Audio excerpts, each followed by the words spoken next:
Firstly, I would like to welcome everyone for joining. I can see 16 participants, and this is the first event for the year 2022. So I welcome everyone.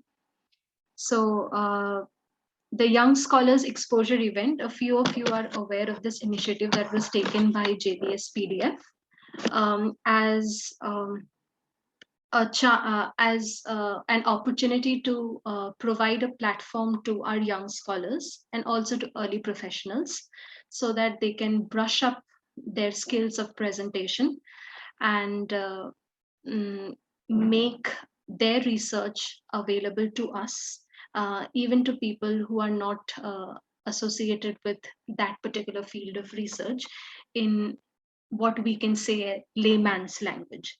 So today we are very fortunate to have with us two reviewers, Dr. Debmalya Panigrahi and Dr. Sitabhra. They have both reviewed YSET talks for us before in the year 2021. So I welcome the two of you again. Thank you so much for agreeing to be a part of this. Dr. Panigrahi is a JB Scholar of the year 2000. He is an associate professor of computer science at Duke University. Before joining Duke, he was a PDF in the theory group at Microsoft Research Redmond. In 2012, he obtained his PhD in theoretical computer science at MIT under the supervision of Professor David Kargar. And before MIT, he also worked at Bell Labs in Bangalore. He obtained his bachelor's degree in computer science and engineering from Jadavpur University, Kolkata in the year 2004, and his master's degree from IISc Bangalore in 2006. We welcome you, Dr. Panigrahi, once again to the event. Our second reviewer of the day is Dr. Sitabhra, who is a JB Scholar of the year 1989. He is a professor of theoretical physics and computational biology at the Institute of Mathematical Sciences, India. He received his bachelor's degree in physics from St. Xavier's College, Kolkata, his master's in pure physics from University College of Science, University of Calcutta, and his PhD from ISI, where he was affiliated with the Machine Intelligence Unit. He was a postdoc at the physics department of the Indian Institute of Science and the Wales Medical College of Cornell University, USA. His research interests are in complex systems, nonlinear dynamics, computational biophysics, systems neuroscience, econophysics, etc. We welcome you, Dr. Sinha. Thank you so much for being here. So before moving on to our speakers, let me introduce to you the format of the event. Most of you are aware who have attended the event before. So our speakers will be given 20 minutes time to present their talk and their work. And the reviewers will be given 10 minutes each to critique the work. They can let our scholars know how they can present better and give us some pointers. Also, the audience will be able to interact with our speakers, and they can put forward any questions that they have on the talk and the presentation in the chat box. So without any further ado, let me introduce to you speaker one, Sohom Gupta. His title, the title of his talk is Study of a Falling Function. Sohom is a JB Scholar of the year 2019. He is currently a third-year undergrad, majoring in physics under the Department of Physics, IISR, Kolkata. He is interested in observational astronomy, astrophysics, focusing on optical and radio studies of stellar components and galactic structures. He further enjoys coding and use of statistics in R or Python, as well as mathematical modeling of real-life structures. At other times, he likes reading, writing fiction in the form of prose and poetry. Sohom, you can start presenting your work. So good evening, everyone. I'll just be presenting my talk on a work that I did back when I was in high school, but obviously it was polished over the years. So this is on mathematics and statistics, which is not my major. Nevertheless, I thought that it was a very interesting observation that I made, and hence I really want to share it with all of you. Okay, so first let's present some disclaimers. So it's just a snippet. It's not a complete work. I'm still working on it. In fact, very recently I have started generalizing the problem, which I am presenting here. The second disclaimer is that it's based on an astute observation of a certain polytope family. It's not really something that is related to the problem. It's basically the motivation behind my working on this. And the third is the study seeks to optimize a certain process. Nevertheless, it may have various physical interpretations. And this means that whatever be my interpretation of this function, if there is any physical interpretation I have given, it may change from person to person. And indeed, this entire talk is built on the fact that I really want to present this observation I made and the study of the function I made. I think it's interesting, and so here I go. So first we have n points on a plane where n is a natural number. We also include 0 here, although we will not actually talk about 0 because if there are no points on the plane, you not really work on that. So we have two colors in hand, say we have red and blue, and we have an algorithm. So what does this algorithm do? So for every 0 less than equals r less than equals n, which means if n is say 10, r will vary from 0 to 10, but 0, 1, 2, 3, and so on. It counts a number of ways in which n minus r points can be chosen out of the n points, which means we choose an r, we randomly choose n minus r points, we throw them away, and we randomly choose n minus r points, and we color them each with one of the two colors. So say this is my system. There are 13 points on a plane, n equals 13. Suppose my r is equal to 4. So let's say A, B, C, and D. These 4 points are not chosen because we are choosing n minus r points as given here. So let's say A, B, C, and D are not chosen, and all the other points starting from E to L, they are all colored with either red or blue. Can't really show here how to color stuff, but whatever. We color them and we find out the number of ways in which we can color them. So before we are actually coloring them, we find out the number of ways. So what is the number of ways? It's clear that first we choose n minus r points out of n. Can be chosen nc n minus r form. And then each of the n minus r points have to be colored with exactly 2 colors. So that's 2 to the power n minus r. So this is our number of possibilities. Now, having gotten this number of possibilities, we want to maximize it. Maximize in the sense that for which r from 0 to n is this Pn, r maximized. It can be seen very easily that when r equals k when n is of the form 3k and 3k plus 1, where k is obviously a positive integer, and r is k and k plus 1. Because we know that the binomial function, this is a binomial coefficient, basically the coefficient of 2 plus 1 to the power n. So the binomial coefficient is unimodal, and it's such a unimodal graph that for 3k and 3k plus 1, the closest integer which maximizes it is k, but for 3k plus 2, it's k and k plus 2. So now, having found this, I wanted to make a function which represents, we take in n and we get the value of r, which maximizes it. So we define a function. The function goes from the power set of natural numbers to the power set of natural numbers. And why we are using sets? This is actually because, see, there is one input and 2 outputs. So you can't just put in one input and get 2 outputs for a function. So I'm using sets here. Fi equals 5. This is just for the definition part. Fn is box of n by 3 and box of n plus 1 over 3. So if you just put f of 3k or f of 3k plus 1, you can see that this becomes k, this becomes k. Same for 3k plus 1. But if you put f of 3k plus 2, it becomes k and k plus 1. And finally, let us see that when we are taking one particular input, we get 2 outputs. So what if we try to define this function? We need to consider the fact when there are 2 outputs, because if we compose this function with itself, we can compose with domain and codomain and C. So if we compose this function with itself, we need to work on 2 different objects, and we do not have a definition for them. So I just taken that if there are n elements in the set, we just add the function on each element and take the unit. So that is the maximization function which I have defined. Now we have a function f. So whenever we build a function, there's some properties of that function, and my interest lies in finding that property. So suppose n is 14. So n is of the form 3k plus 2 if k is 4. Say for 14, we know that it would be k and k plus 1. So it's 4 comma 5 because 4 and 4 plus 1. So we can compose this function as many times as we want. So let us see this how this goes on. So f of 14 is 4 comma 5. F of f14, which I'm writing as f squared, but it's not f squared literally, it's just f of f.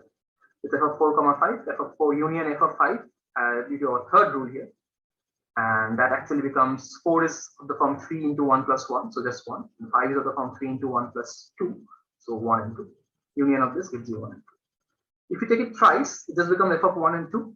It just becomes 0 union 0 comma 1, which is 0 comma 1. And if you take it 4 times, it becomes 0. So when we are taking this f 4 times, it becomes 0. If we take f anymore, it will remain 0, because by this definition, if you put 0 here, it will always remain 0. So we are not really interested in any higher compositions of x, only up to when it becomes 0, when everything becomes 0. Even here we have a 0, but we also have 1. So that is what my idea is. And we can see that this is actually a falling function. What do you mean by falling? Because it starts at a large n, and as we compose it, it actually falls down to 0. And this is clear to see that it will fall down to 0. It's just going down and down and down, taking the box function here. So always remain an integer as well. So what does our algorithm do? Our algorithm calculates PNR and find the values of R for which PNR is maximum, which we found out is k and k comma k plus 1, depending on values of n. And now, given it finds such an R, so it randomly chooses one value of R in case more than one value is valid. So suppose 4 comma 5, our algorithm will either choose 4 or 5 randomly. So it will do this, and the corresponding n minus R points are chosen and colored in any one of the Pn comma R ways. You just color it in one way. Once you have chosen the value of R for which it is maximum, and the rest R points remain uncolored. So when we are composing the function, what we are doing, we are actually going from n to R. You can see from n to R, and then we are taking f of fn is basically f of R. So the R points that we had not colored in the beginning, which is the rest R points that remain uncolored, we'll form the function on it again. So we are actually recursively moving the function, but in this case, the colored points or the fixed points are not in our calculation anymore. And now the new value of R becomes the new value of R. Then it repeats the process. So as you can see that it actually will start coloring it in such a way. It will take n, then color n minus R points, then go to R, and then whatever is the maximization value of R, it will go there. And slowly it will come down to 0. What does it mean by 0? There is no point is there which is uncolored. So all points, initial all points have been colored. So if you ask me that what is the number of ways in which our n points can be colored in exactly 2 colors, so that's equals 2 to the power n. Nevertheless, if we actually consider this, if we consider first that we had 14, so what is the maximization value of 14? 4 and 5. Let's take 4 because it's only choosing one value. Then the value of p 14 comma 4. This is already greater than 2 to the power n. It's clear because otherwise 2 to the power n is the last binomial coefficient when n is equal to 0. But it's not that.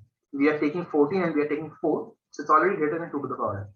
So effectively, we are following an algorithm which is actually coloring n points in more than 2 to the power n colors.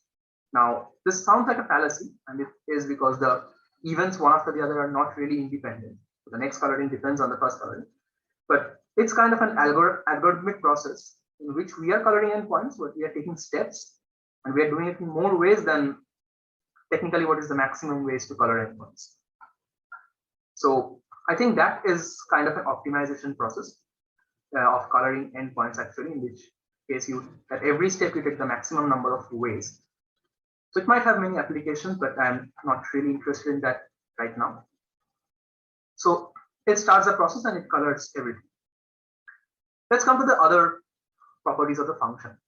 So if we compose functions, say k times, so what is the maximum minus minimum value? I've defined it as GERT, but you can take it as the oscillation of the set. Anything works. Now let us see. Suppose we claim that suppose after taking it k times, after composing the function k times, we have j and j comma 2 in the output. The output is a set. So as long as we are seeing that 14 goes to 4, 5, which are consecutive integers, and hence 1, 2, 0, 1. These all are consecutive. But let's say there is j and j, 2, j plus 2. Now j can come from 3j minus 1. So 3j minus 1 gives j minus 1 and j. If you put the function in, you can see 3j gives j, 3j plus 1 gives j, and 3j plus 2 also gives j. It also gives j plus 1, but it also gives j. And j plus 2 comes from either of the following: 3j plus 5, 6, 7, or 8. Now, suppose that fk of n, this contains this set j comma j plus 2. Now, let's try to subtract 3j plus 5 and 3j plus 2, because see, j has to come from some of these, and j plus 2 has to come from some of these. So what is the smallest oscillation of fk minus 1? It is 3j plus 5, which is the smallest for j plus 2, and 3j plus 2 is the largest for j. If you subtract them, you see that the oscillation of fk minus 1n, or the GERT, is 3. But this, say, in the worst case scenario, there's a GERT of 2. So this has a GERT of 3, which means that it actually increases the more you go to k minus 2, k minus 3, and so on. But it's not possible, because f of n, we start with a single element. So we should actually not get something which is greater than 1. The GERT should be 1. So this is not possible. Hence, the maximum GERT of fk of n is equal to 1, which means that the maximum and the minimum value are consecutive integers, just like we have seen here. So having known that, we want to find out that given an n, our main idea is in how many steps are all points covered. So what we were doing, what was the algorithm doing? The algorithm was taking 14, calculating f of 14, that's 4 and 5, either taking 4 or either taking 5. If it took 4, it would go to 1. If it took 1, it would go to 0, and so on. So in 3 steps, it would be completely fixing all the points. But if it took 5, it would actually go to 1, 2, then 1, 2. If it took 1, it goes to 0 again, because 1 comes to 0. But if it takes 2, it goes to 0, 1, and then it goes to 0. Either it takes 0, if it takes 0, it goes to 0. Even if it takes 1, it goes to 0. So if it takes 2, it will take 1 extra step for it to be completely fixed. So our algorithm, if it chooses randomly, so it has to follow either this path, or this path, or this path, and so on. So I want to find out that what is the number of paths, what is the minimum number of paths, what is the maximum number of paths that can actually take this. So let's define it as fixation. We kind of describe them as individual fixation and universal fixation. What is individual? It's like 0 belongs to fk of n, but 0 doesn't belong to fk minus 1 of n, which means that in this case, see, 0 belongs to f3 of 14, but 0 does not belong to f2 of 14, which means that only one of the values of f3 is actually 0. In only one way can you actually fix f in 3 ways, in 3 steps. So that is individual fixation. But universal fixation is something when fk minus 1 is not equal to 0. Check the notations, but fkn is equal to 0, which means that suppose in this set, this is not equal to 0, it contains 0. So it's not really universally fixed, it still has a value which is greater than 0. But in this step, it is actually equal to 0. Therefore, it is called universal fixation, and this would be called individual fixation. Now, how do we actually know that which n gets universally fixed in how many steps and individually fixed in how many steps? For this, we first define these two sets. This phi k, this is the universal, this is the individual fixation, which is all values of n for which fk of n 0 belongs to fk of n, 0 doesn't belong to fk minus 1 of n. And phi prime k is the set of universal fixation, where it's the value of all n for which fk minus 1 of n is 0, is not equal to 0, fk of n is equal to 0. So it is our motive to find out which natural numbers are actually fixed in k steps. So if you can see, I'll just go to this. What does k come from? K comes from 3k minus 1, 3k and 3k plus 1. Now 3k and 3k plus 1 both give only k. So they are both individually fixed and universally fixed. Because if you go back to here, if this is 1, say this is 1. So 1 will always go to 0. And it is both the universal fixation and individual fixation. Forget all of these, forget all of these. It's 1 and the next step is 0. So this step is individual because 0 belongs to f3 and 0 doesn't belong to f3. It's also universal because this is not equal to 0 and this is equal to 0. So for 3k and 3k plus 1, we have both universal and individual fixations. For 3k minus 1, we have only universal, because notice that 3k minus 1 gets k minus 1 and k. So k is the larger value. We want to make the larger value equal to 0 for universal and make the smaller value equal to 0 for individual. And 3k minus 1 gives k as universal, 3k plus 2 gives k as individual. Now, from this figure, we can actually find out that the structure is, first we have 0, this is phi 0 equals 0. 0 should always come from 1. 0 doesn't come from 2. Notice that it's universal. So 0 can come from 2, but it would be individual because 2 gives 0 and 1. But 1 only gives 0. So 0 comes from 1. 1 comes from 2, 3, and 4. It's basically 3k minus 1, 3k and 3k plus 1. Similarly, 2 comes from 5, 6, 7, 3 comes from 6, 7, 8, and so on. And we can actually form, this is like a graph, which is kind of like a tree, but it's fine. So this is a structure, and I actually need to give quotes to my friend Satvik. I don't know if he's in the meet today, but he actually showed me that this pictorial method, what I was doing was a much more abstract method. But I think it's pretty easy to see that which number will get, for example, 5 will get universally fixed in 1, 2, and 3 steps. Same for 30. But 2 and 4 will get individually fixed in 2 steps. Similarly, universally fixed. Next. And individual fixation, on the other hand, of the structure, 0 comes from 1 and 2, because 2 gives 0 and 1. So we just take the smallest value, is 0. 1 and 2 themselves come from 3, 4, 5, 6, 7, 8, because we know that it's 3k, 3k plus 1, and 3k plus 2. So these all the numbers from which 1 and 2 are coming. Similarly, 3 to 8 comes from 9 to 26, and so on. And so we can actually build the sets by some pattern observations that 5k is actually equal to 3k minus 2 to k minus 1 plus 2 1 by 2 to 3 raised to k minus 1 over 2, while 5k prime is equals 3 raised to k up to 3 raised to k plus 1 minus 1. And we can actually see that twice as many numbers gets individually fixed as they get fixed under universal fixation. So this is the end of the study, but I'll continue a bit more about the motivation behind this problem. So this is all about the study, and I'm actually working on more generalizations of F. So maybe I'll introduce some idea of it at the end. The motivation of the study is, let us take a look at the graph of it. Okay, so we are forgetting it's a function, and just consider the graph. It's a nice staircase function, because you know that the 2 points are actually getting fixed from one value of n, because we know that if n equals 3k plus 2, it's both k and k plus 2. So forgetting that it is a function, we just graph it, and it's somewhat like this. It's a nice staircase function. So I wonder how we can bring this staircase function from somewhere else.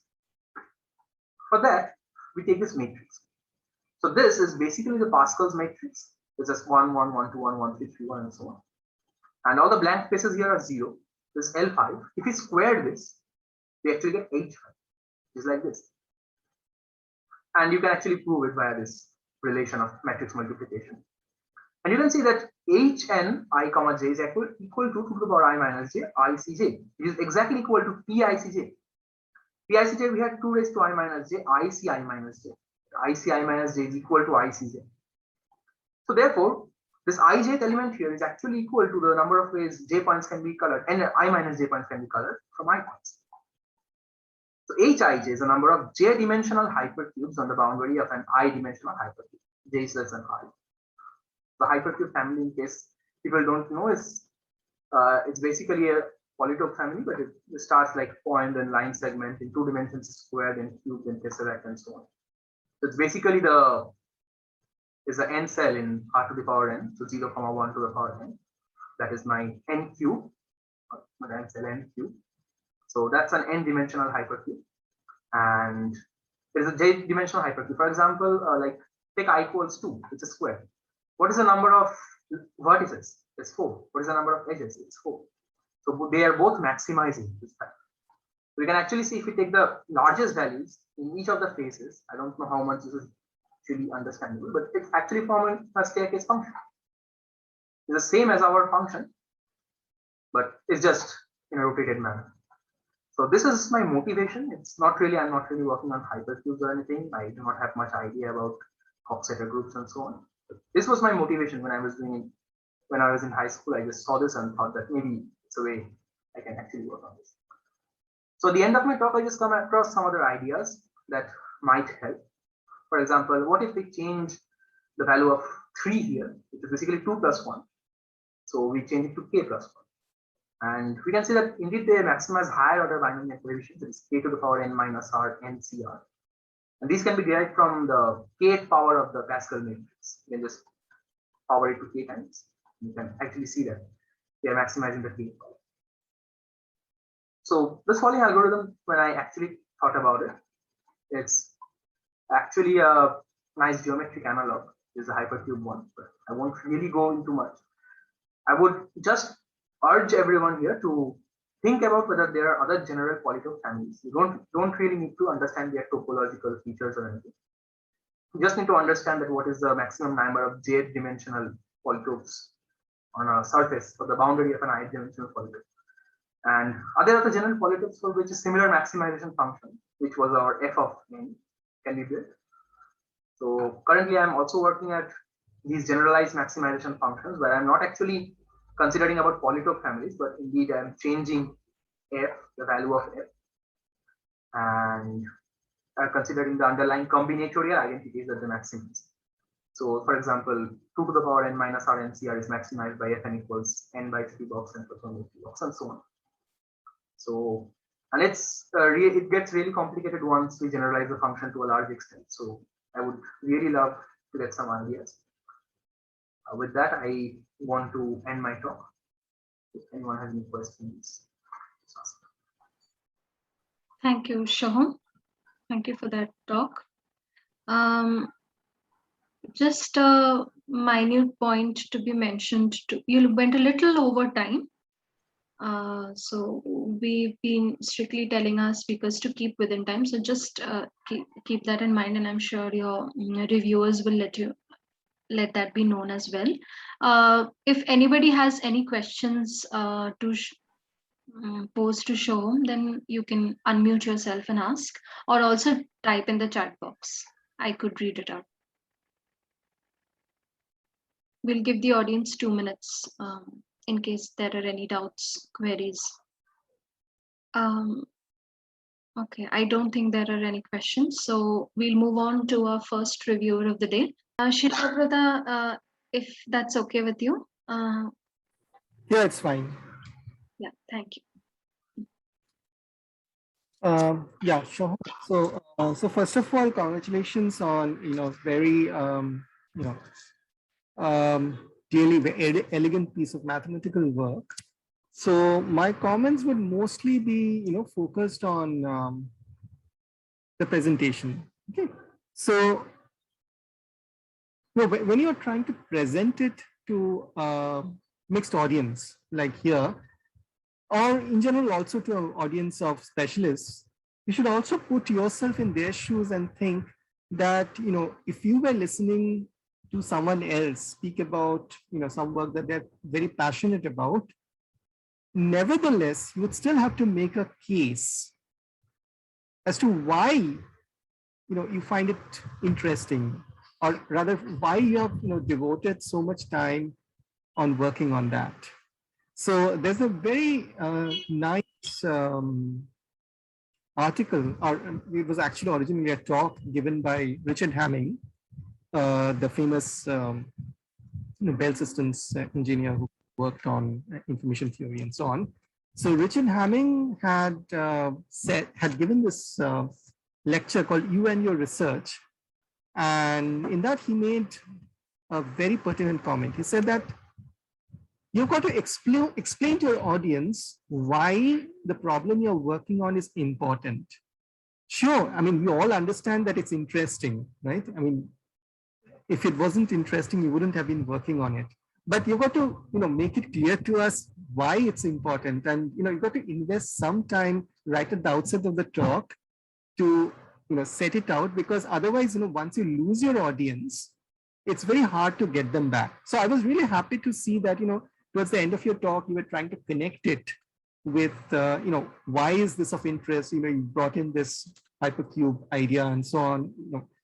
it would have been so much nicer, like if you had started right at the outset with your function, with your staircase function, and tried to show that, look, there are some nice patterns which emerge. Could we actually study in abstraction the genesis of such patterns? And that's precisely why I'm looking at these kinds of functions. The reason why this is important is because, sometimes what happens is when we talk about our work, we often get into the, like nitty-gritty details, what people would call minutiae, right? Now, that's of course very dear to us because, we might have spent hours and days trying to work out some of these points. Okay? But we have to also remember that that's not immediately obvious to the audience, right? So what might seem to us, extremely important that we should get across, because we actually struggled a lot to get through that realization. We have to let the audience know, why is this important? Why is this interesting? Okay. So, I mean, I completely get your point that, while this might have applications, that need not necessarily be the reason why you're looking at it. The patterns, the interesting patterns that you find are reason enough for you to look at that. But, so if you look at it from an outside observer, you would realize that sometimes what is obvious to you after years of working on that may not be so obvious to an audience who are just being introduced to it. So for example, like the benefit of sometimes people who work on number theory is that their problems can be explained extremely simply in like a single sentence. Like like I'm always jealous of number theorists who work on Goldbach conjecture, because you can just make this statement that every even number can be expressed as a sum of two primes. Everybody would be able to immediately understand it. Okay? So in a sense, it's kind of incredible that even though Goldbach conjecture may have no application whatsoever, nevertheless it has such a beautiful and elegant pattern which is immediately obvious the moment you say it. So here, for example, you could, I don't know whether you could make such a simple and elegant statement in your problem, but of course, it would always help if you manage to introduce your problem using such a simple and elegant statement where the pattern is, obvious for anyone to see. So I like the fact that, you called it a following function. So, like essentially, like people would be intrigued by the fact that you call it following, and, they would want to know why do you call it following and so on. Okay? And also, the fact that, you use these diagrams to initially indicate, but, maybe you can consider using more diagrams in your talk.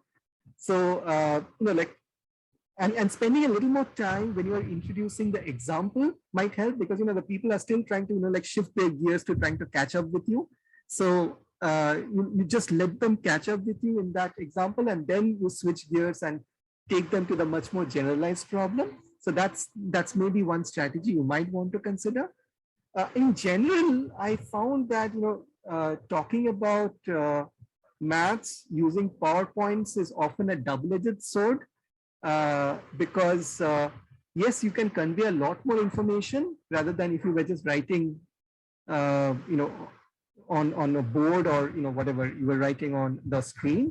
But the downside is that the temptation to jump back and forth between slides, okay, to make some point, is that often you lose the audience. Okay, so I've seen my maths colleagues to kind of, they still prefer the Blackboard method because they say, yes, it's slow, but it allows us to take the audience along with us in our, as kind of, they can see my thought process.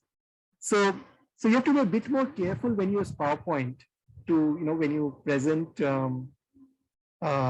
typically a mathematical idea, because it's very easy to lose an audience, while you are going back and forth between slides. So some of the choices you made in your, like, so at some point you said, let's look at the composition of functions. At that point, readers might, or rather the audience might be left kind of floundering, why are you suddenly looking at composition of functions? because you already started with something which was, abstract to begin with, and then you started looking at composition of functions, which may be even more, further removed from the original motivation which you started off, like this point coloring of points and so on. So you might want to, go slow there and say why composition of functions is such an important thing to consider. The composition of functions can be seen in many different contexts and so on. Similarly, why you looked at girth, this was not so clear to me. Is the fact that you look at girth related to some important property? They might be giving rise to a pattern, but what is the reason for looking at girth? So that wasn't obvious to me.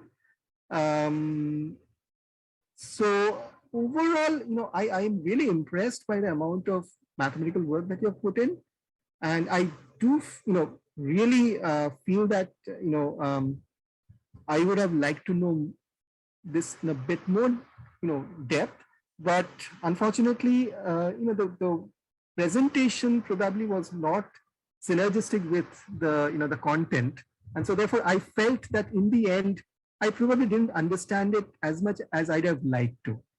Okay, so you might want to consider these points when you next give this presentation. But all in all, I really love the work. I think it's very impressive, and I really like to see where you might find examples of such patterns appearing in some real life system. Yeah, so that's it from me. Thank you, sir.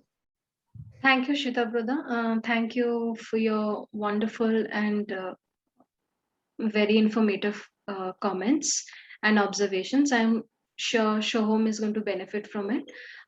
Before moving on to Debmalya, I would like to read out a question that Sourim posed. So, Sohom, thank you for this interesting talk. I just wonder, is there any previous work done on this topic of falling functions? Sohom, if you could address that. So showing that, I haven't really seen a Pauling function work based on exactly this interpretation.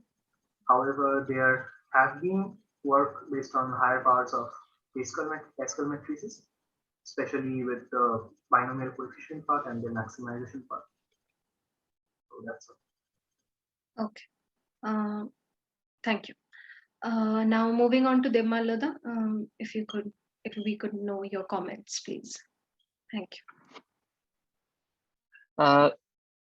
Again, I got interrupted last time. So, Sean, thanks for the talk. It was nice. I mean, the first thing I would want, not even about the talk itself, but I really appreciate the fact that you took this up in high school and carried it through for a few years. That shows a type of innate curiosity, which is I think probably the most important thing that you need to survive and succeed in research. So that's really commendable. I really want you to carry this on in the future.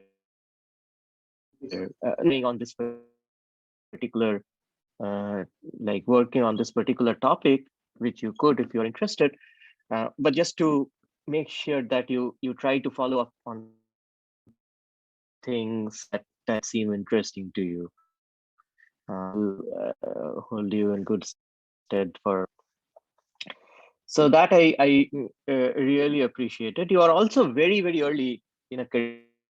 You think of an academic career over. So some of the things that I might typically improve over time.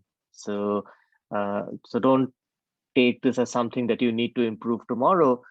Some of this will automatically improve as you get more expert. You sort of get into the thick of things a little more. So I was saying a couple of things about the talk itself, say a couple of things about the topic of the research or the research itself. One thing is that when you are presenting slides, it's important slides at a pace, or you plan your talk out at a pace that you give the audience to read the slide, right? So the slides are not for you, the slides are for the audience. So what was happening quite frequently in your talk was that you were going through the slides, going back and forth at very and essentially not giving your audience a chance to read the slides. Okay, so it's very important to keep in mind that the slides are for the audience, not for you. Okay, so of course you know what's on the slides, so it's you can read it at a much faster pace than the audience can. And one way to kind of make this a little easier on you is by making the slides more sort of having more figures and things like this on the slide, which is easier to grasp at glance rather than having a lot of text. But if you must have text, you should give people the time to read that text. Okay, so that's something that you should keep in mind when you are doing a presentation. A few things. So I would drop the disclaimer slide at the beginning. You could say something of that sort verbally if you want, but I would even not want to not do that, right? So that comes across as being a little bit defensive about what you're going to present. Uh, I would just go ahead what you are presenting, and then if people have thoughts on that, they are free to anyway. So there's no need to give a disclaimer up front. At least I wouldn't give one. Then the third thing is uh, be a little careful about terms you use. So one particular thing that I felt was a little dodgy was the use of random versus arbitrary. So in um, so so when your relations had a non-unique codomain, so what you were doing in your actual computer program, I guess you were choosing randomly, but when you were composing functions, you were choosing any one of the arbitrary points and continuing. There was some, like when you were actually talking about it, I thought, at least from what I could make out, there were a few places that you were using random to mean something else. Okay, and random different things. Random is choosing something randomly, like doing distribution. Arbitrary means among a bunch of choices, you can take any one. Okay, so these are two different things, and just be a little mindful of using terms precisely. Um, I was a little confused about what role the applications played. So you started off with this application of points on a plane and they being colored. And towards the end, you also talked about an application based on uh, it seemed to me everything that you said in the actual talk was basically about a function that took n over n over 3 or some other like two values like n over 3 or so, some closed form function like that. So that function can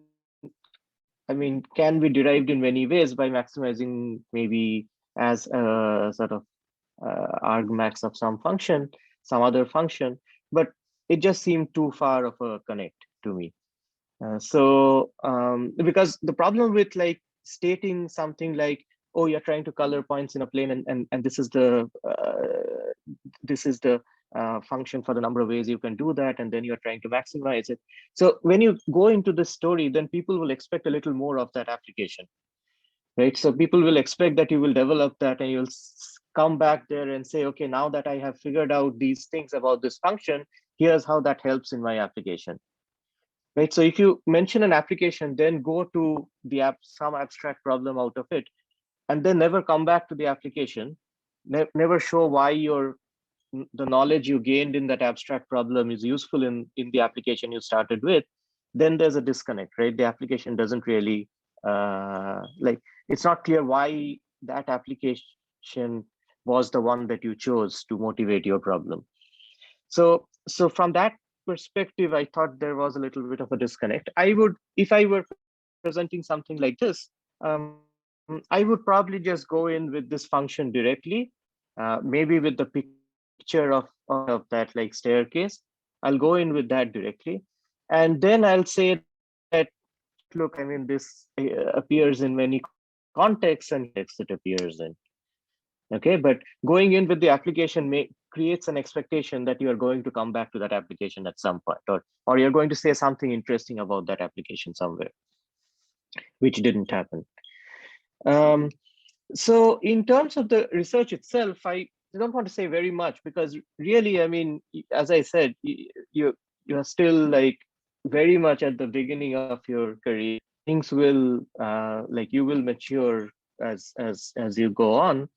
But this was more sort of fun with numbers, right? So and if you are interested in things like this, then what I would encourage you to do would be to read some combinatorics texts, maybe take some combinatorics classes, and then maybe that will give you a grounding of what are the things that are known and help you formulate questions in a way that are interesting given what's known.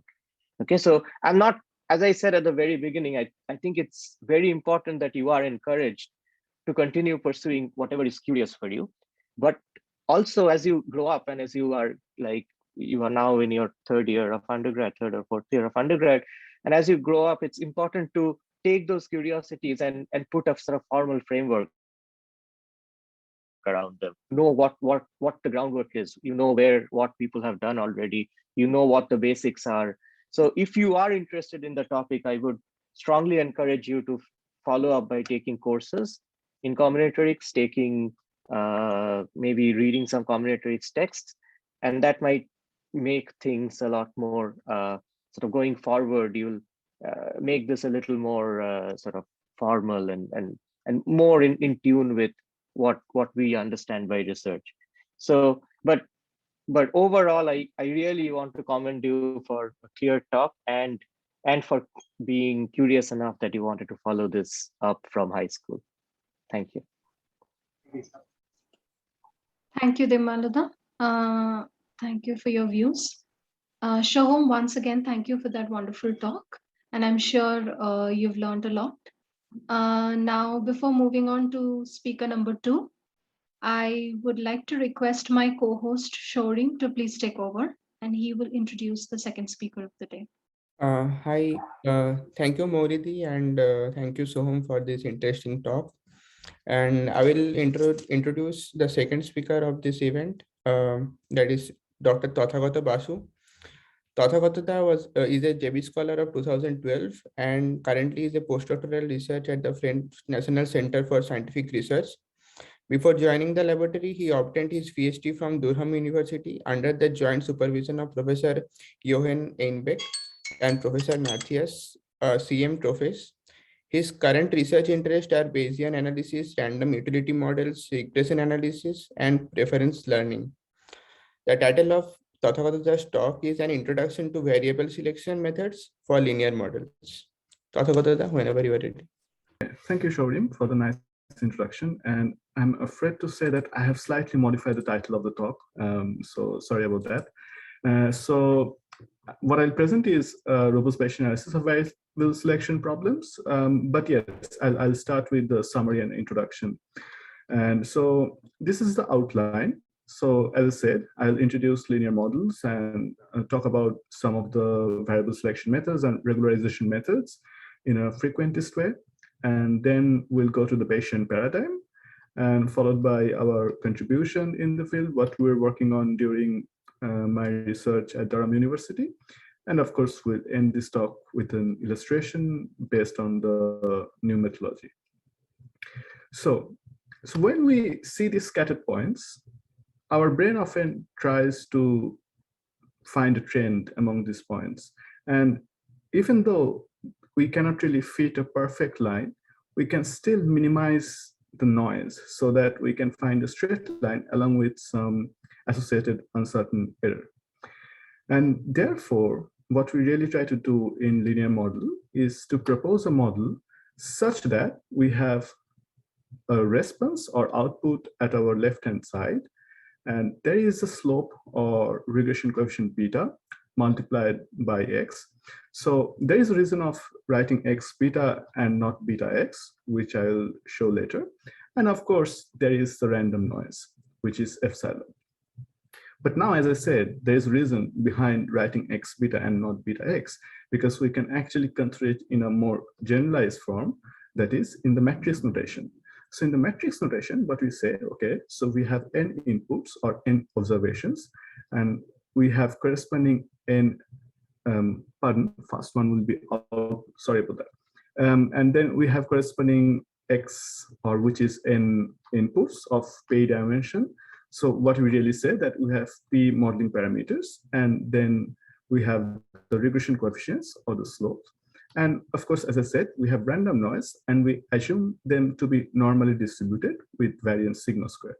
So here, this particular sign is said to be the distributional assumption.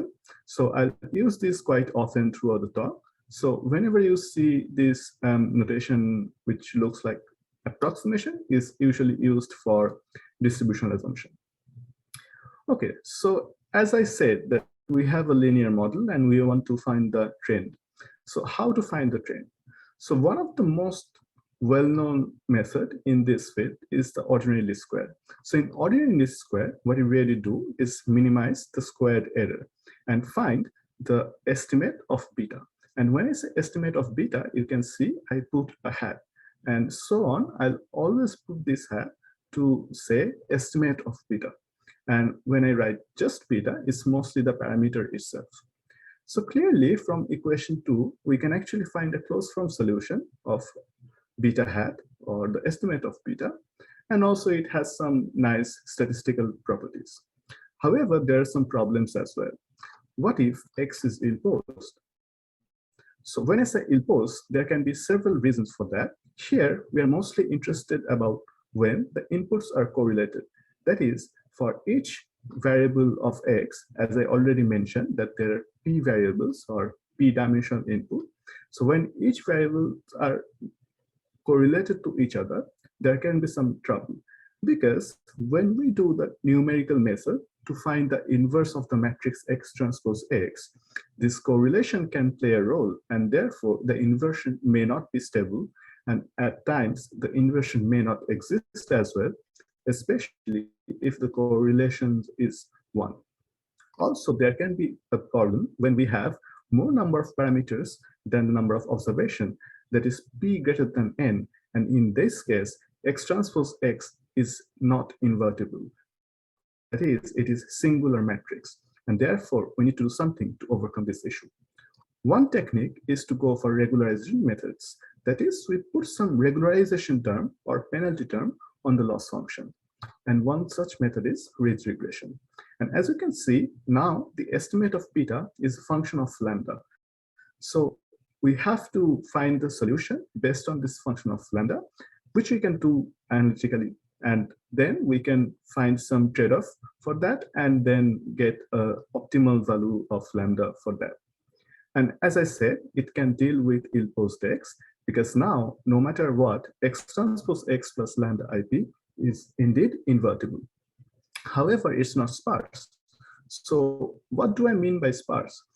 In some cases, we may want to find zero estimates. That is, in some cases, we want to find variables which are important and then reject which are not. And in a way, we reduce the number of variables, or we do some sort of selection of variables. And it is desirable, and we can actually do in a very different way, but in the same context of regularization term. So for this case, we change the additional regularization term, and instead of beta j square, we put the index q. And you can actually think of it as LQ penalty norm, where q is less than equals to 1. But why does it work? To give you an insight, we show the contours in two-dimensional plane. So for q equals to 2, that is the ridge regression, we have these circular contours. For q equals to 1, we have these diamond-shaped contours. And for q less than 1, we have these star-shaped contours. And because of some mathematical properties, solution exists in one of the extremum points of these contours. And therefore, when we get the estimate of beta, it exists on one of the extreme points. And therefore, in some cases, those variables becomes non-zero that we can see from this diagram, because for this two-dimensional plane, we have 4 different extreme points for, let's say, q equals to 1. And in 4 different scenarios, we have at least one variable which is 0. Now, as you can see from the plot, the problem is non-convex for q less than 1, and it still remains convex for q equals to 1 and gives us sparse estimate, which is desirable. But now as we talk about these methods, our main question is why to do these methods, or why to follow such methods in general. So I'll talk about a real life example, which is of course low stake. So let's say we're having a multi-cuisine buffet. So of course our goal is to eat as much as possible, but also not to overfeed food in our stomach. And how to do that? Well, of course, we can eat everything in very small amount and try every possible dish. This is something which regression does. It kind of does it in a sense of penalty. And when they put the penalty, everything shrinks a bit, but also makes sure that nothing is non-zero, nothing is zero. And in a way, it gets every non-zero values of beta j. And this is something we actually do in our real life as well. But what if we want to add some specific equations? And that is variable selection. So we want to put some kind of penalty so that we don't want to select those variables and reduce the dimension and then fit the best model based on that selected variables. But now there is another way as well. Sometimes we ask our friends for suggestion. That is, we use prior information around the item. And if you think about it, that's what Bayesian statistics talk about. So we are already in Bayesian paradigm when it comes to decision making, even if we are not really aware of this. Now, so Bayesian paradigm, of course, it comes with Bayes rule, which is well known and can be seen everywhere in +2 level mathematics. And in Bayesian statistics, we just drop the normalization term and say that probability of beta given y is proportional to probability of y given beta times probability of beta. So here, probability of y given beta is called the likelihood function. And we actually use this function to obtain our frequentist estimates that we already showed. And that can be shown with very easy but boring calculations. And I'm not going to discuss that. But what does probability of beta say? So probability of beta is our prior information that we incorporate in the model. For instance, in this case, for let's say the buffet, we ask our friends. And then we have probability of beta given y. That is probability of beta after observing y. And that's what we call them as posterior distribution. So now, as I said, we can ask for suggestion from our friends. They can suggest in different way. In one case, they can suggest, okay, you should eat this amount of food. Or in other cases, they can also say, you should not eat this food. So when they say that you should not eat this food, you can actually model the whole problem using selection indicators. So selection indicators work as a binary variable. And of course, when it's 1, that means we are selecting that item. And if it's 0, then we're rejecting that item. So based on this, we can define the following Bayesian model. So what does equation 7 says? So equation 7 says that beta j, given that j variable is selected, follows a normal distribution with a very small value of, with a very flat variance. That is, it is flat throughout the domain of the distribution, and therefore it is able to capture any non-zero information that is available. And then if we see the equation 8, then we see that beta j, given it is rejected, follows a normal distribution with a very small variance. So when the variance is very small, then everything is shrinked towards 0. And therefore, we have a spiked distribution around 0. And therefore, it tends to obtain the posterior of beta close to 0.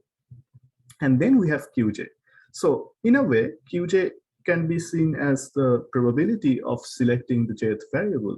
For instance, let's say if your friend is a probabilist and you ask them which food should I eat, and that friend might say that, okay, you can eat the jth food with probability 0.8 or something. So in a way, Qj acts as a selection probability. In general, it can be equals to 0.5, or you can say, I don't have any information whatsoever. So we can assume that it follows within the interval 0, 1, and is uniformly distributed.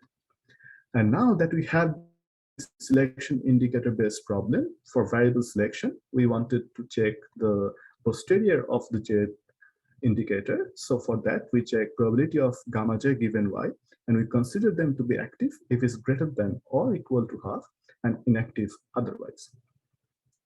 But now, when you think about it, when I started my example, I said low stake.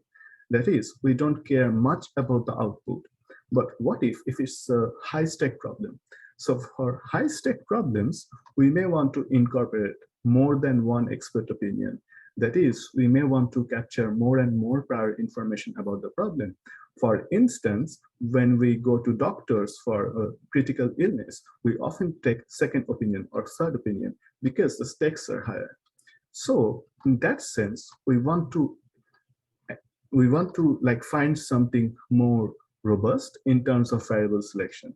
So in this case, we propose another level in the model where instead of taking Qj from a uniform distribution, we say that Qj follows a beta distribution with parameters S and alpha j. So here we consider S to be fixed, and then we consider alpha j in an interval and perform a sensitivity analysis over this. And how does this interval represent our opinion? So for instance, let's say you go to a doctor and you ask about the medicine, whether you should take it. And then they may suggest a certain amount of medicine per week. And if you go to another doctor, then they suggest a different proportion for the medicine. And when you have a total dose, for instance, you may have this dose for, let's say, 2 weeks, then based on that, you can actually find a relative value, which can indeed act as a selection probability for that sense. Or also, you can also think about if you at all take the medicine or not. And based on that, you can get some information and incorporate it in the interval lower alpha j to upper alpha j. Now, when we do this, we now are doing a sensitivity analysis. So we have a set of posteriors instead of one posterior. So in this case, we have to have a different rule than what we had before. To do so, we consider all possible values of posterior odds, and we consider a variable j to be inactive when the maximum value of this posterior odd is less than 1. And also, we consider a variable to be active when the minimum of this posterior odd is greater than 1. And we can actually show that this is comparable to what we had before with the probability of gamma j given y greater than or equals to half. This is just an alternative formulation with posterior odds, but we put a stronger condition using both maximum and minimum over a set. But now when we do this rule, we also have some values which lie in between. That is, they're neither strongly active or strongly inactive, and in those cases, we call them indeterminate. To give you an idea, we illustrate our method using the Gaia dataset. This dataset was used for computer experiments prior to the launch of European Space Agency's Gaia mission, and it has 16 predictors representing different spectral information of the weather bands and more than 8,000 observations. So clearly, it's not ill-posed in a sense that number of parameter is greater than n, because this is not the case here. However, it is highly correlated, which you can see from the correlation plot, and therefore it is reasonable to perform a robust Bayesian analysis on the selection of the variables. So we have some literature which suggests that there can be a maximum of 3 variables present in the model. We also do a principal component analysis of the Gaia dataset, and we can say that yes, the first 2 variables are strongly possible to be in the model. For the third variable, we may not be sure, but we can actually include that information as part of our analysis. To do so, we consider 2 different sets. In one case, we assume that, okay, we don't have much information, which we call near vacuous case. And in this case, we assume alpha, that is our prior expectation of the selection probability, to be from 0.05 to 0.95. And in the next case, we say alpha belong to 1/16 to 3/16. There is one particular reason about constructing this set like this way, because as we already see that we have a total of 16 variables, and the literature and our analysis suggest we can have 1 to 3 variables in the model. And therefore, it's reasonable to have 1/16 to 3/16 as a selection probability. And then we fix the constants based on our choice, and we then perform the analysis. And we see for the near vacuous case, we have only one active variable and 0 inactive variable, and all of rest of them are indeterminate. That is, when we have no information at all, we are not too sure about the inactive variables, but we can strongly say that one variable is active, which is the 6th variable in this case. And even for the more informed case, we see we have only one active variable, but in this case, we have 12 inactive variables. That is, when we incorporate some information, our analysis for inactive variables becomes better, and we only have 3 indeterminate variables. We also show some result with other Bayesian methods, and we can see that for, let's say, SS Lasso, we have 1 active and 15 inactive, which is kind of reasonable to considering our analysis. But for Bassad and B Lasso as well, they have 3 active variables and 13 inactive variables, which is the case for us as well if we consider the indeterminate ones as inactive. And then we have Spike and Slab. Now recall, for Spike and Slab, we said that it uses Qj equals to half. So that's a big problem because it tends to select more variables than needed. And that's something we need to be very cautious, because sometimes, for instance, for treatment, we don't want to have more medicine that we need, as they may have some side effects on our body. So this was something we did, and now we are trying to look for other theoretical aspects. So as I already said in the talk, we discuss different types of parameter estimation for linear models, and then we show an anticipation-based analysis of posteriors, something we did during my doctoral time at Durham. And of course, the future works involve a convincing utility-based trade-off for model fitting, because now we have set of posteriors, and that's not really ideal for model fitting, because you don't want to have like n model or something like that as your outcome. You want to have the best model, and that's your goal at the end of the day. And of course, to extend this model for generalized linear models, that is to have with some more interesting points of linear models, which we don't discuss here. And I end my talk here. Thank you very much. And if someone wants to see some references, these are these. Thank you, Tathagata, for this informative talk. I will give audience some time to give any questions you have, Tathagata. Please go ahead. I think there is no questions for now. Please put it in the chat box if you have any questions. If our audience have any questions, we'll proceed to the reviewer section. So, Dr. Panigrahi, can you please give the review you have for Tathagata? Thank you. Thanks, Sourim. Thanks, Tathagata. It was a very informative talk, so I enjoyed the talk. I have a few comments, and you are a postdoc, and this was work done when you were a PhD student, or I didn't exactly get the chronology. What's yes. So this was like part of my doctoral thesis. Okay. So a few things. First is I think this is something in many of these talks, is that the talk has to be tuned to the audience, and I thought the talk was a bit more tuned to specialists than this audience. I personally was more or less okay with it, but I think in general, for a audience that includes a lot of students who are doing undergrad in various branches of science, I think this talk was didn't ground the questions as much as it should have. So from that perspective, I thought the talk was should have been tuned a little more to a general audience. So for instance, so when you initially started talking about linear regression and talked about the need for regularization, that could have been explained through, firstly, more generic examples where without regularization, you can show what overfitting is and why overfitting is a problem. And have maybe given a few examples of different types of regularizers rather than just jump directly into read loss. And then so that was like, that would be one kind of way that you can make the audience, take the audience along with you, right? So if you're talking about regularizers, say something more general about why you need regularization. Now, of course, if you're giving this talk for like as a job talk, you don't want to go there because you assume that the audience already knows it. But like, you have to tune your talk, you have to change your talk based on what the audience is, right? So that was one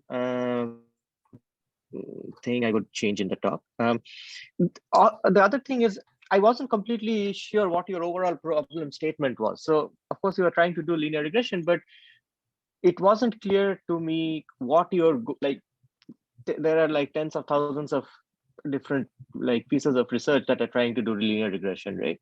But so once you say that your job is like, your goal is linear regression, you need to then say a little more about how you are going to evaluate it. What's your like specific application you have in mind?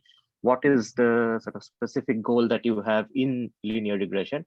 I thought the problem was introduced at the level of, I'm going to do linear regression, and then the next thing you heard was, here's a function I'm going to optimize.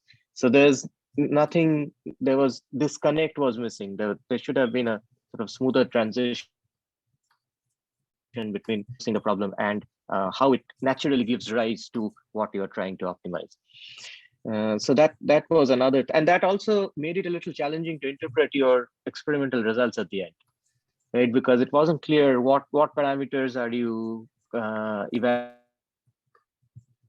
your results. What are the things you're competing against? What's like, why is that the right previous work to compare against? Like, unless you ground the, like, make the problem a little more specific than saying that you are doing linear regression, it's kind of hard for a person in the audience to figure out if you are like comparing with the right set of benchmarks, for instance, right? So that was my second comment. The third one, and there are sort of two small comments here. One is, it wasn't like, I personally preferred that you are a little more explicit with what was known earlier and what your work is, right? So that distinction wasn't very explicit. In some places, you put up some citations, at least like some numbers which referred to citations, but you never mentioned that in your talk verbally. And for an audience that's, at least an audience that's uninitiated to the area, they would be confused about what your contribution is and what was already known, right? Because you started off with something that's very, very general, very common. And then you talked about things that you actually did, that's your research, and that transition needed to be clearly. Now, one other minor thing in terms of citations is that I prefer that in talks, you don't give citations with numbers. That works in papers, because in papers, a person can flip to the end and look up the citation. In a talk, the audience doesn't have that option, right, of going to your last slide and looking up what the citation is. So it's better to give a citation in the form of whoever the authors were, which year it got published in, or explicit in a talk. Otherwise, the citation is not something that the audience has any access to.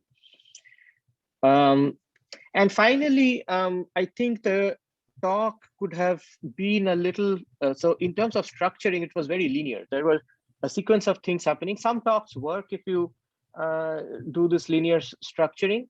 That's usually a little more difficult because transitioning is difficult. It's easier to structure a talk top down, where you're saying, here's my big question. Now here's, in this question, here's how sort of stuff going to look at, or here's, I'm going to formulate this mathematical problem, then I'm going to go and devise some method, then this method I'm going to test in experiments on these data sets. So if you structure your talk top down, then it kind of stays modular. And if a person misses for whatever reason, because of lack of background, because you're going too fast, because the person is feeling sleepy, whatever the reason is, if they miss one module, they are not, they can sort of jump back into the talk at a different module, if there is a structure to the talk. If it's completely linear, then it's very hard for a person missing out to jump back in. It's also a little difficult for the audience to put the overall picture, sort of the big picture in their mind. So I would encourage you to think of talks more in a top-down structure than in this sort of linear. Okay. Yeah, so that's all I have to say. There's one like minor comment. So you had this food, like eating food, taking medicine analogy. These things are kind of hit or miss. You will realize over time. Either you pull it off very well, and people really love your like jokes and analogies and whatever you are putting in to flavor the talk, or it really bombs. So if you are confident, if you feel strongly about it, go with these. If you're not feeling strongly about it, let's say don't go with these things. Okay. All right. Thank you, Dr. Panigrahi, for his comments. I'm sure it will be very helpful. And I will ask Dr. Sinha to give his comments regarding Tathagata Basu talk. Okay, so hi Tathagata. So I actually enjoyed your talk because this in some sense is related to something we do, like this problem of how do you try to get regressions on ill-posed problems is something we are encountering all the time. So I'm actually extremely intrigued by your method. However, since here we are primarily trying to evaluate the presentation, let me say a few things about what I felt about your presentation. So first, the great things I really liked about your talk, which is that I love the fact that you started with this very simple example that we can all relate to. Just a set of points and like how do you actually fit a line. So that's actually a brilliant way of introducing the talk. You actually get the audience right in with you there. And the fact that you actually had graphics to illustrate these contours for different cues, so that immediately made it clear to me, so for Q equal to 2, yes, I can intuitively kind of guess that it would be basically concentric circles. Q equal to 1, if I think a bit, I realize yeah, so that would be like lines. But of course for Q equal to 0.5, I didn't have an idea. So when you actually showed those structures, that was actually very interesting to me. So that helped me to visualize the problem. So that I really liked. And so already Debmalya has mentioned this use of analogies. I actually loved your analogy. Like I thought that really brought home to me what is the issue at stake here. Both your what you call your low stake and your high stake problems. I completely, the moment you said that like in a medical situation, you want to go with as many opinions as you want. Yeah, I mean, sure. I mean, I can relate to that. But I can also appreciate Debmalya's point that you might want to also relate how this examples that you gave connect to the particular problem that you're studying. So for example, what I didn't, so after you mentioned it, I was like wondering, so what is actually corresponding to P and what is actually corresponding to N in the examples that you were giving? Maybe you mentioned this, but it wasn't immediately clear to me what is P, what is N. And so I was wondering, under what conditions would this be ill-posed, the particular example that you were talking about. So you might, if you are actually, going to come up with some nice, example that people can relate to, you might want to like invest a bit more time on it and, show how exactly it kind of fits in with the problem that you're studying. So, I very much appreciate the fact that, you introduce this Bayesian by saying that, if I ask friends for suggestions, that's like, getting prior information. That is a fantastic way of introducing Bayes. And I really liked your way of actually, getting into Bayes like that. But at the same time, so what was interesting for me is that sometimes you really are spending a lot of time to carefully bring the audience to understand what you're saying. But the very next slide, you might be actually using some jargon which probably would be only known to specialists. So the talk kind of jumped from being extremely friendly to like an audience with diverse backgrounds, and then would jump back to something where maybe only a specialist in your area would understand it. So for example, just to give you a few examples. So it wasn't quite clear to me what how does correlation in the input space would necessarily make it ill post. I mean, okay, from my other work, I do understand what you mean, because I can map it to some other problem. So the problem that I'm thinking of is actually this problem of like suppose you are trying to come up with a multi-factor model for market dynamics. So what you have is basically price fluctuations data over many days.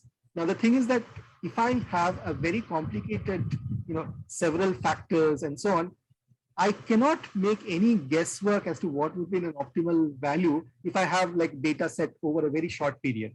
So I obviously need it over a much longer period before I can say anything useful about the values of these parameters. So I completely get when I connect it with the particular example I have in mind. But suppose someone comes from a different area, it might take that person a bit of time to actually work out why you talked about this correlated inputs, making the problem ill post.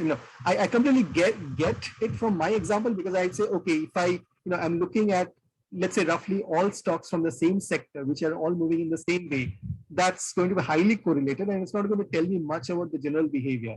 So I get it when I relate it to this example, but you might want to actually work that out a bit more. Then, for example, when you said sparse, this would probably be not very well understood by audience which is probably not familiar with the terminology. So you might want to say what you mean by sparse, and then sometimes, for example, you would throw words like LQ penalty norm or something like that. I think I heard you say at some point. Yeah. So yeah, I mean, I completely understand it. You might have to use it sometimes, but there's also this danger that that might actually occasionally turn some audience members off into like completely detuning, and then after that it's very hard to get them back. Okay, and so for example, let me see. Yeah, so at some point you use this beta distribution. Now, even to someone who's more or less familiar with the beta distribution, I would be curious why you chose beta distribution. Forget the fact that beta distribution may not be actually known to many people. So if beta distribution is indeed important for you, you might want to spend maybe a minute like saying why you chose beta distribution, what are the benefits of choosing beta distribution. Then the sensitivity analysis, you just refer to it and then immediately jumped into technical details. So you might want to say why sensitivity analysis is important to a non-specialist audience. About the Gaia data set. So this is, I'm really curious. I'm not familiar with the Gaia data set. Now you mentioned that it is connected to the ESA, European Space Agency, and so on, but it wasn't clear to me what is the data set, what are the observations.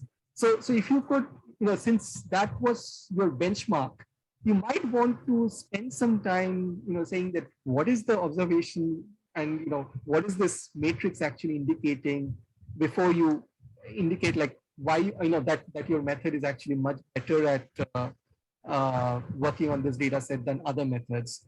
So for example, you mentioned lasso and related techniques. While lasso might be very familiar to, like, for example, especially if you're giving the talk to a specialist audience, I don't know, maybe general audience, a lasso might not be very familiar. And so I completely understand if you don't want to get into the details of it, given the constraints of time. So you might just want to say like, the competing methods, you focus more on the numbers that you have there. Say that, like if you look at the other competing methods, clearly these numbers, indicate that your proposed method is better. So the audience might be more interested to know how these numbers prove that your method is better than other competing methods. Okay. So so these are my few observations that I had regarding presentation. But overall, I am really curious about your technique, and maybe offline, you can let me, you can send me some mail Sure. about your work, and I'd really like to read up more on it. All right. Thanks. Great talk. Thank you. Thank you, Dr. Sinha, for your comments. And thank you, Tathagata, for this interesting talk. I will now hand it over to Mouli to conclude this event. And thank you, everyone. Thank you, Sohom. Thank you once again to our speakers, Sohom and Tathagata. And thank you, Debmalya and Sitabhra, for your reviews. Now moving on to the audience, if there's anybody who would like to say anything, including the reviewers and the speakers, then please feel free to unmute yourself and let us know your views, comments, suggestions, anything about today's event or about future events. Okay. Okay, I think nobody wants to say anything. So once again, I would like to thank everyone. Thank you so much for participating. Thanks to the reviewers and speakers. I think we can call it a day now. Thank you. And I'd like to thank Mouli and Sourim for conducting this wonderful event. I really appreciate you spending so much time setting this all up. Thank you, Sitabhra. Yeah. Thank you so much. Really, Thank you for finding time and being a part of this, because we know how busy you are. I'd wish for a very long time that the JV scholars come together and do something like this. So, but somebody had to bell the cat. So I'm so happy that you have actually put in all this effort. Really appreciate it. No, actually, a lot of yes, sorry. So, Sitabhra, I actually want to answer it right now because I just have the opportunity. So I wasn't really thinking much from the analysis point of view, but if you have really high correlation, the eigenvalues are close to 0, and that's why the metrics are not invertible. I was just going from the theoretical point of view, and that's why it becomes very hard for me to explain why I completely get it, but even from when you think in terms of the actual data set, it's completely clear why correlations would be a problem. But I was hoping that you'd make it clearer to the audience. No, yeah, sure. Yeah, so I'm sure you can both Sitabhra and Tathagata, you all can carry on this discussion even after the event ends. And thank you, Sitabhra, for being here. And we'll need your presence even for future events. So thank you everyone. Have a great day. Bye. And thank you, everyone. Yeah.